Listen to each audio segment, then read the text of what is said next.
Hello, and welcome to our Artist Talk with Sam McCoy and Chris Rivera for our current exhibition, Piecemeal Landscape. My name is Hannah, and I'm the current gallery manager at Venvi Art Gallery. Thank you so much for joining us.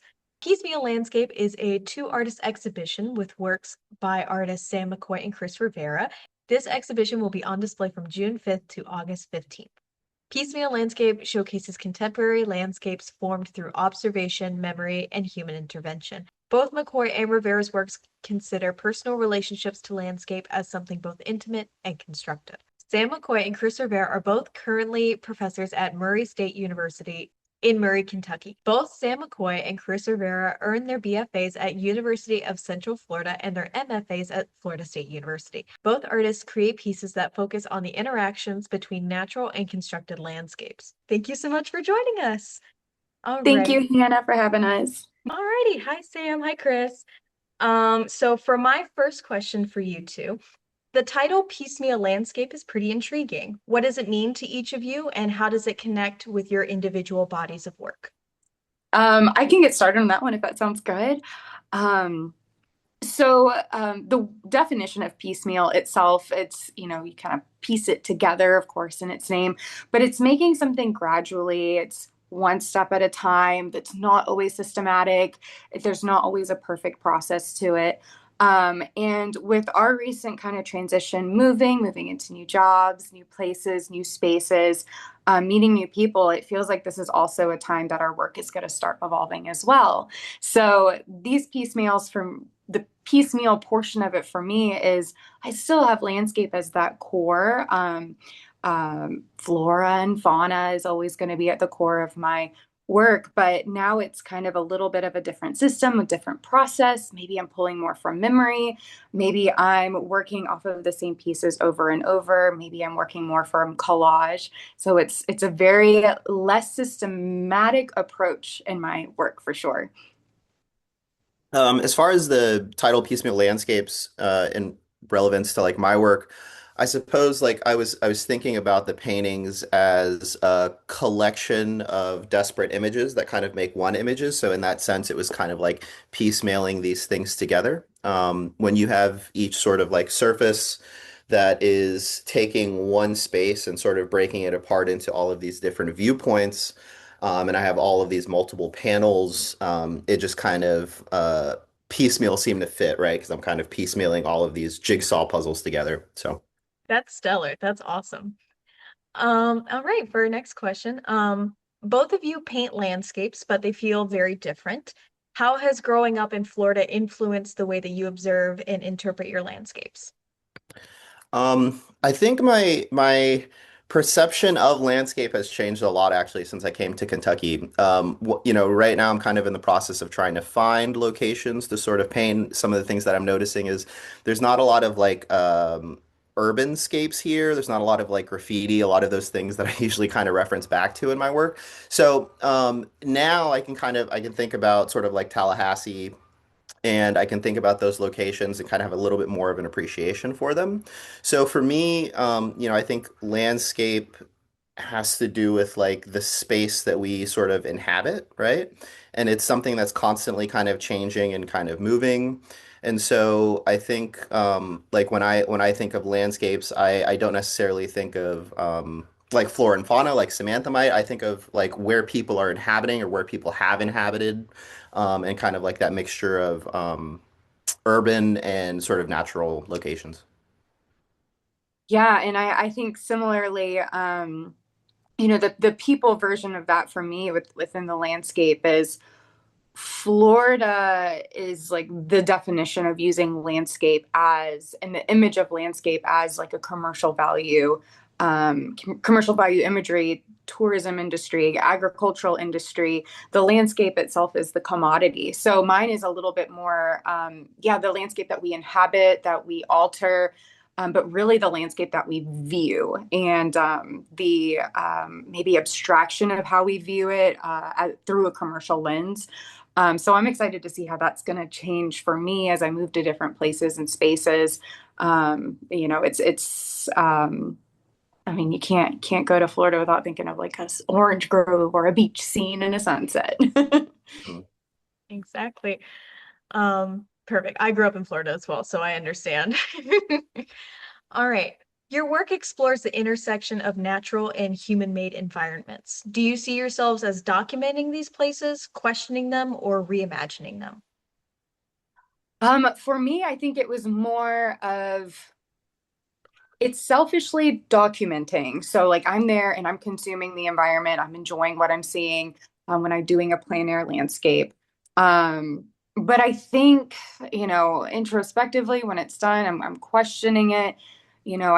I don't know about, how do my thoughts of I think we'll talk a little bit about this later, but ecological concerns connect with maybe the imagery that I make of a pretty landscape, aesthetically appealing landscape. So questioning is maybe something I'm hoping to look for more with my works, but I think, like kind of documentation is where I'm going, but definitely there's some reinterpretation in there for sure. Nice. Yeah, the intersection of nature and human-made environments is definitely a big part of my work.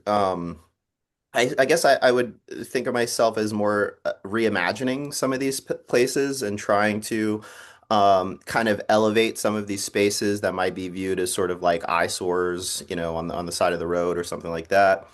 Um, and so I think like reimagining, recontextualizing the space, bringing back some, uh, you know, aesthetically pleasing qualities or trying to kind of elevate that, elevating the space in some kind of way is what I'm thinking about. That's incredible. All right. Memory seems to play an important role in your paintings. How much of what we see comes from direct observation and how much is reconstructed through your own memory or your imagination? That's a great question.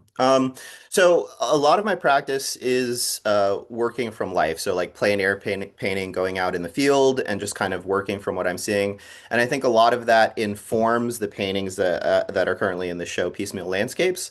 A lot of the larger landscape paintings, it would just kind of be kind of cumbersome to bring those out in the field and kind of like do them from life.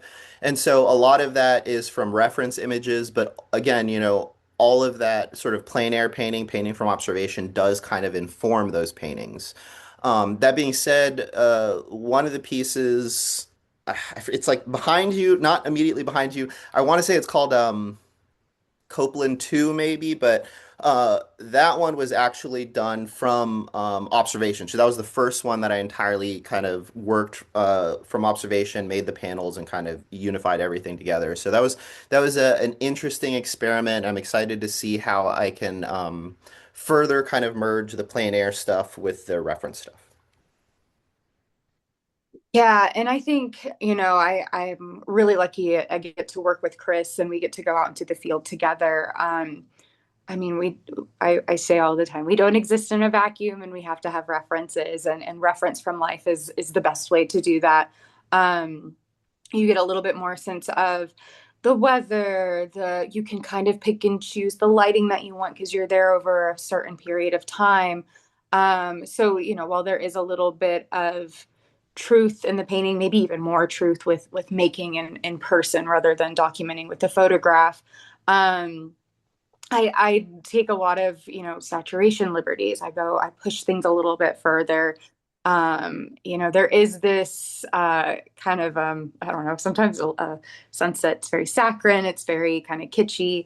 It's very sweet and lovely. Am I pushing that? I'm thinking, am I pushing the pretty clouds, the pretty sunset in a way that's a little bit more like too much, and that's what I hope to be a little bit more over the top with these pieces.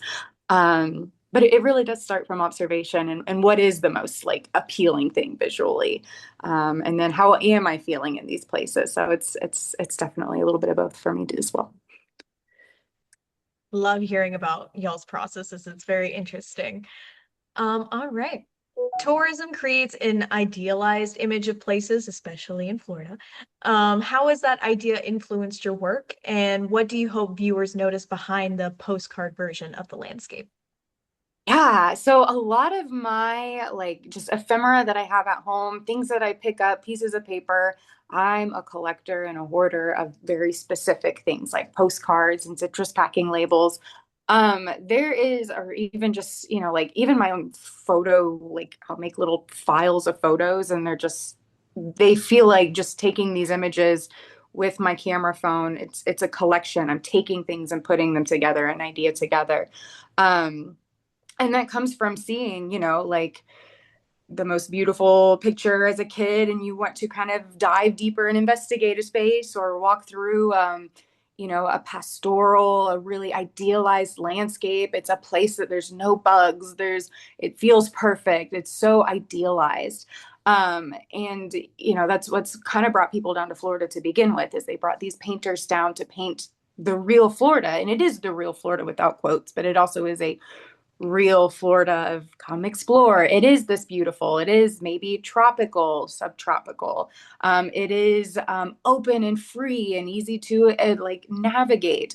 So I'm always, when I'm making those paintings, just within the genre of landscape painting, I'm thinking about how all of those influences, those really idealized utopic images of Florida kind of shape my own work too. I forgot the question, but I think that kind of narrows it down. But there's this utopia that exists within painting that you can achieve for better or for worse. So it's kind of an interesting to think about, just with postcards and things like that too. Yeah. I think my work, a lot of times works maybe in contrast to that idea of the idolized image of places. A lot of the spaces and things that I select are again, kind of derelict, or they have graffiti on them, or there's this interesting contrast between sort of like the man-made and the nature aspect of the space. And so um, I would say, kind of like Samantha was pointing out, like I tend to try to focus on things that maybe people wouldn't normally expect from like a Florida scene or something like that. So that would be like my worst relationship to tourism, I guess.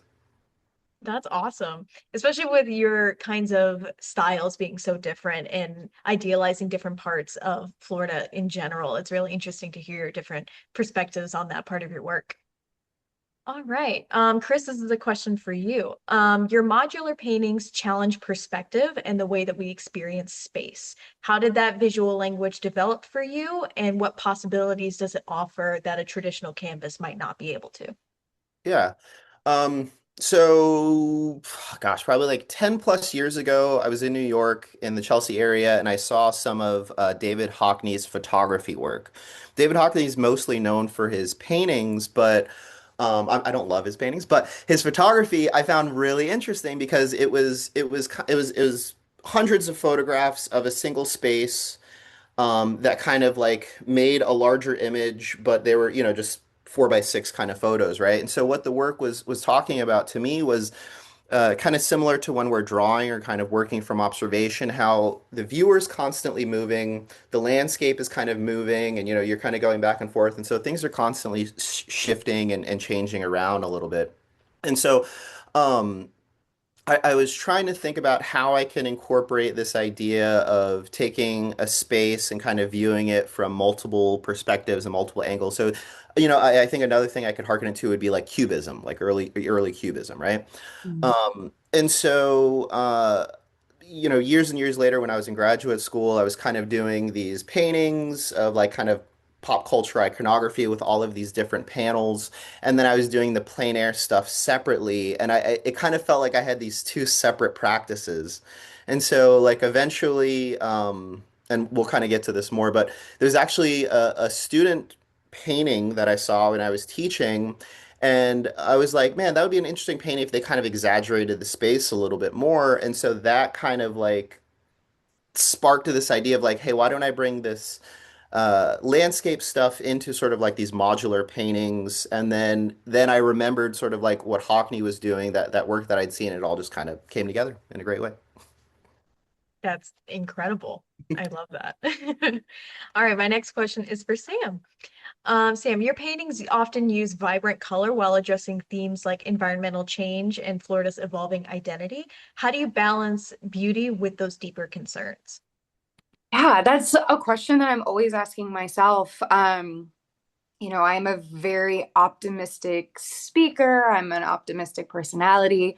I joke around that everything is rainbows and unicorns, but it's really not, and it's a question that I'm asking myself. Like, in some paintings, maybe not so much in this body of work, I'm working directly with scientists and ecologists, and we are talking about, and other sorts of like little facets of my practice, how to bridge that information of species decline, landscape impacts, urban landscape impacts on native plants and species and spaces. I'm thinking about all of those things from the research that they've done, from the lands that they're working with and experiencing, and working on that in some of the bigger scale things, bigger projects that I do, like the murals. But when I'm working back into my studio and process, and I'm bringing that back into my work, I don't know if there's like a part of me that's excited to preserve the beauty in a very kind of unnatural, saturated way. Is there that it's a complicated thing that I'm asking myself in these, and you can kind of solve it through painting. How the viewer perceives it is also going to be different as well. I'm not making a very obvious, obtuse, environmental protection image. I'm hoping to maybe spark the conversation. So it's a question that I'm asking myself as well. Things that I read lately have been a lot about mourning ecology, mourning the loss of spaces that we used to have, seeing things and that we've had as a kid growing up, even just the short time that the three of us have been alive. We lose those spaces, and we lose them at an exponential rapid pace. Like just seeing Tallahassee on a commute, you see 100, 200, 300-year-old oak trees just completely demolished for, something that maybe doesn't seem like it's going to be as permanent or as important. So I don't know, I'm asking those questions, hoping to spark a conversation. It's a lot of kind of interior dialogue with myself. And sometimes the like over dramatic of it is kind of so sweet and saccharine that it's sickly versus kind of pure beauty in my work. Yeah. Gotcha. Beautiful stuff. Beautiful. Alrighty. As artists and educators, how does teaching influence your studio practice? Does working with students change the questions that you ask in your own work? Uh, yeah. You go first. You want me to go? Yeah. Yeah, so like I was mentioning with that previous question, this is one example. A couple of years ago, I had this student, and the assignment was to kind of go out and do plein air paintings. This is during COVID, so I don't actually know if the student went out and did the plein air painting or did it from photo reference. Doesn't matter. But either way, it was of a building over by what's the vegan place? Sweet Uh, pea? No, Bark. the bark. Yeah, yeah, it was over by the bar. And so I was like, man, this is a cool painting, but I wonder what this would look like if they sort of like stretched this a little bit or kind of exaggerated the space a little bit. And so I went out there and I took a bunch of reference photos of the space, and I kind of started working that out. And so, had I not have had that student, I don't think that it would have kind of led me to kind of create that thing, right? So there's always inspiration, I think, that you can kind of like find from students, even if it's like rough, you can polish up that gem. Also, I think a lot of times you also learn maybe what to avoid. There's a lot of times that you see certain tropes or kind of things that are used very regularly, right?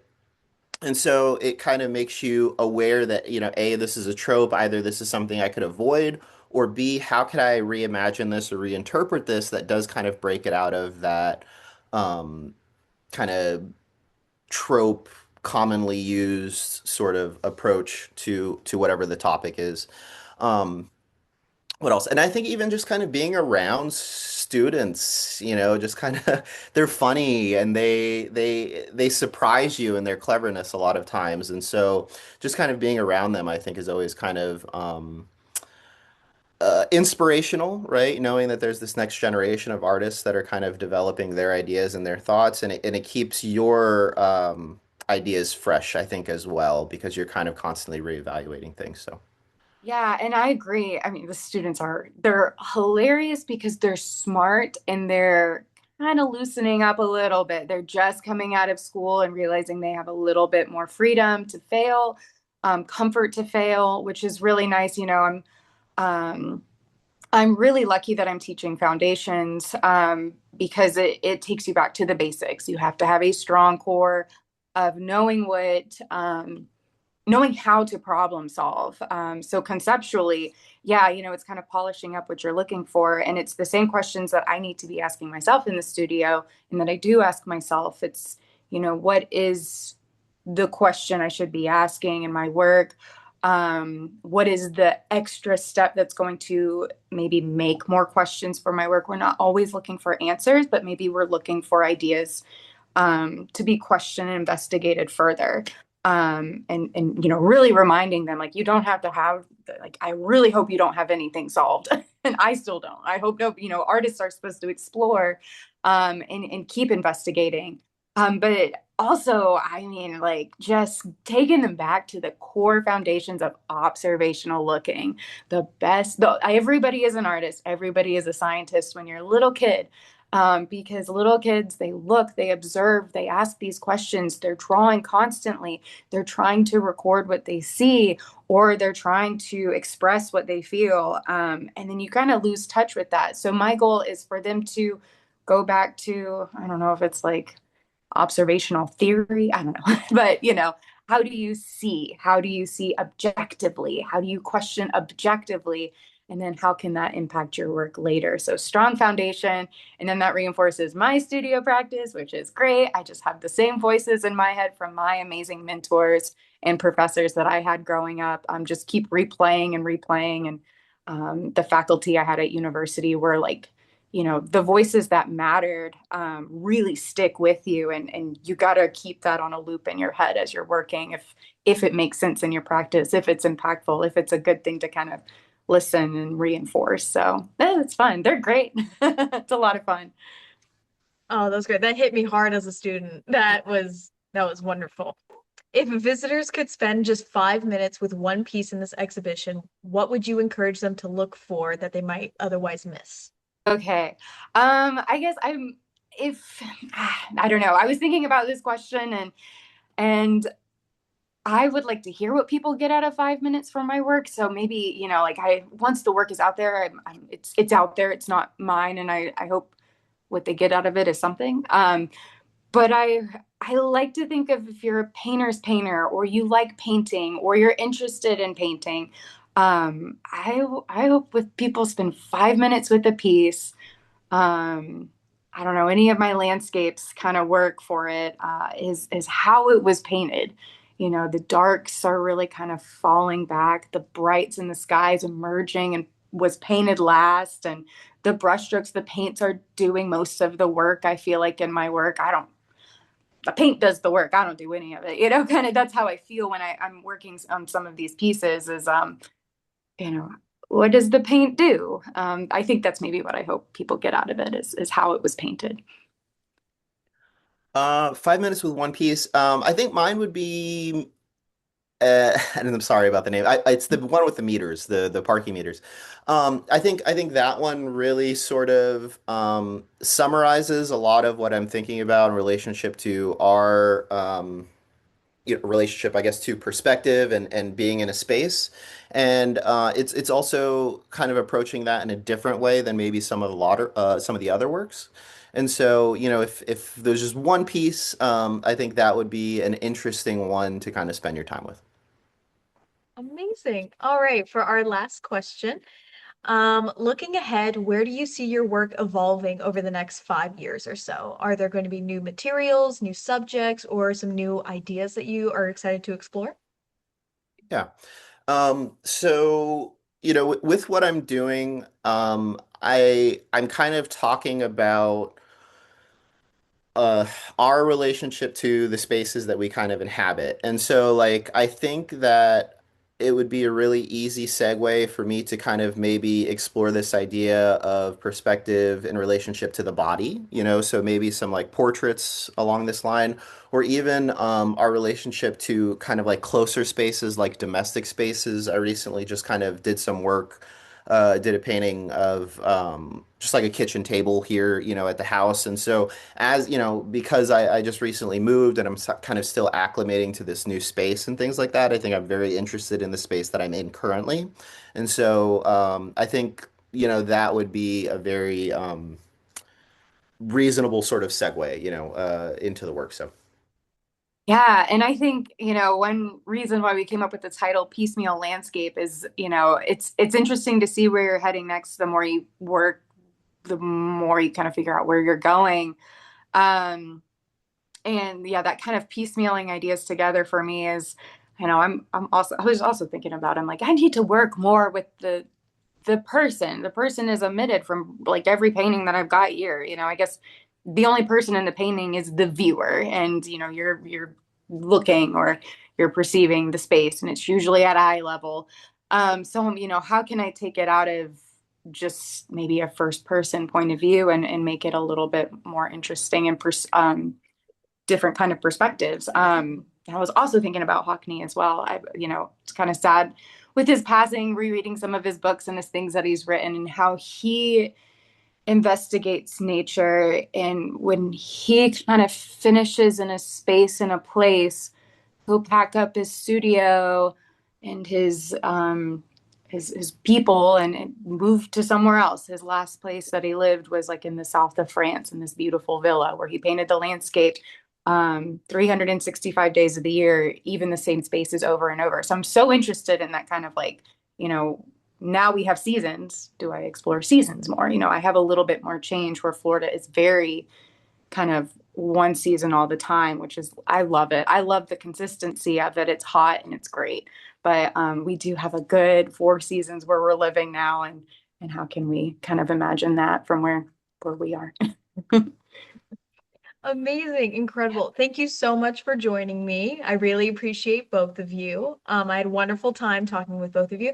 Is there anything that you would like to tell our viewers before we conclude? Me, just thanks so much for going to the show. It was great seeing everybody, at the opening, and thank you for supporting Venvi and what they do. Same. And I mean, it's just such an amazing group of artists that are, showcased by Venvi. We have an amazing time there. And it's an honor and a privilege. We get so many great conversations out of this. And if you haven't seen it, go see it. It's great. All right, thank you guys so much. Thank you, Chris Rivera and Sam McCoy. I really appreciated this artist talk, and I hope that you both have had a wonderful time. Thank you so much, Hannah. We appreciate y'all. It's great. Thank you. Thanks. Enjoyed this artist talk with Chris Rivera and Sam McCoy. Feel free to check out more art-related content on our YouTube channel. And feel free to subscribe to stay in the know of what happens at Venvi Art Gallery. To learn more about Venvi Art Gallery, feel free to check out our website at www.venviartgallery.com. From there, you'll be able to find information about past, present, and upcoming exhibitions. If you click on more details for the current exhibition, you'll be able to see installation images of this current exhibition, as well as our press release and more about our current artists, Sam McCoy and Chris Rivera. You will also be able to find artworks currently for sale. Venvi Art Gallery is open from Tuesdays through Saturdays from 12:30 p.m. to 5:30 p.m. We are located in Tallahassee, Florida at 2901 East Park Avenue, Unit 2800. Thank you for watching.